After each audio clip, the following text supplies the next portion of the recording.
Welcome back. It's time to learn Node.js.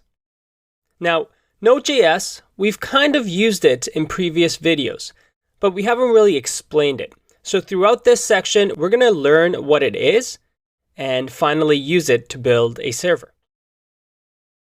Now, I may have mentioned this before, but Node is JavaScript that runs on your machine.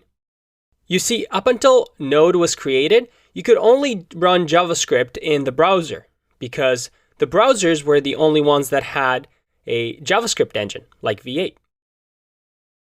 And Node.js was created with the V8 engine in order to be able to run JavaScript anywhere, including your computer, including on robots, and anywhere as long as you had Node.js.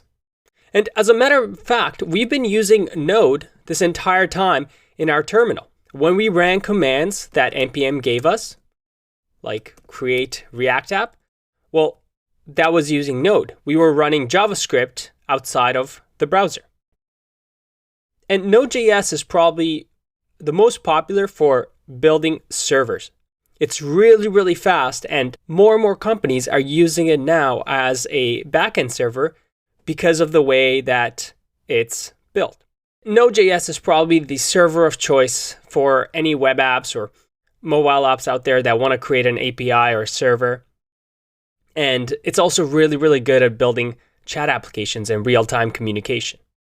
Anyway, as we've mentioned before, you probably should have this on your computer by now, but if not, you can download Node.js. I like using the LTS version, but as long as the version that you're using is higher than 8.9.3, this demonstration will work for you. Node is really, really good at making sure that everything is compatible. Again, if you're using a Windows operating system, then Node provides that for you in the download section as well. And again, to check Node, it's very easy. We just do node-v to see that we have it. And if you do have it, you'll have the version number printed for you on the console. One last thing before I show you some Node commands. Like I said before, Node can be run anywhere.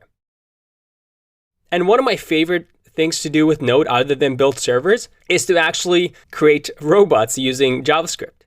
This Johnny5 is a JavaScript library that you can use with Node. And if you have something like a Raspberry Pi, it helps you build functions using JavaScript that robots can perform. So highly, highly recommend it. After this course, if you want to explore more, Johnny5 is one of my favorite things, and it's surprising how easy it is to build a robot that does whatever you want it to do just using JavaScript. But anyway, let's go back to Node. In your terminal, if you actually type in Node and press enter, you'll see that the prompt changes now. And I can run Node in the terminal. If I do console.log hi, I get hi. If I do 4 plus 5, I get 9. And if I do boolean 3, oh, I spelled that wrong, boolean 3, I get true. As you can see, we're just running JavaScript. But there is a bit of a difference here. If I type in window, I get a reference error. Window is not defined. And let me clear this a little bit. This is because when we run Node, we don't have the window object. The window object was provided to us by the browser. And as you know, Node, well, there's no browser that's running it. Instead, Node comes with something called global. And you can see that this global has, just like the window object had, a bunch of things that we can use. But it won't have browser-specific things. For example, we won't be able to have global.fetch. It's undefined because, well, it doesn't exist. That was provided to us by the browser. We also don't have the document object, if you remember. If I do document, again, I get a reference error because, well, there's no document. So that's something to keep in mind. Node comes with its own properties and methods that we use. But other than browser-specific things, we can do anything we want with Node. One of the global objects that we have is something called process. If I press enter, again, I have a ton of stuff. And in Node, process means this process. What I'm running right now in the terminal is the process, what the computer is doing. All right, and let's just clear this.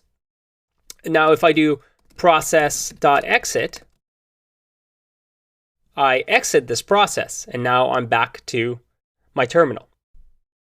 Now that we have Node in our power, we're going to start writing some scripts and show you how we can start writing actual JavaScript, not in the terminal, but in Sublime Text. I'll see you in the next video. Bye-bye.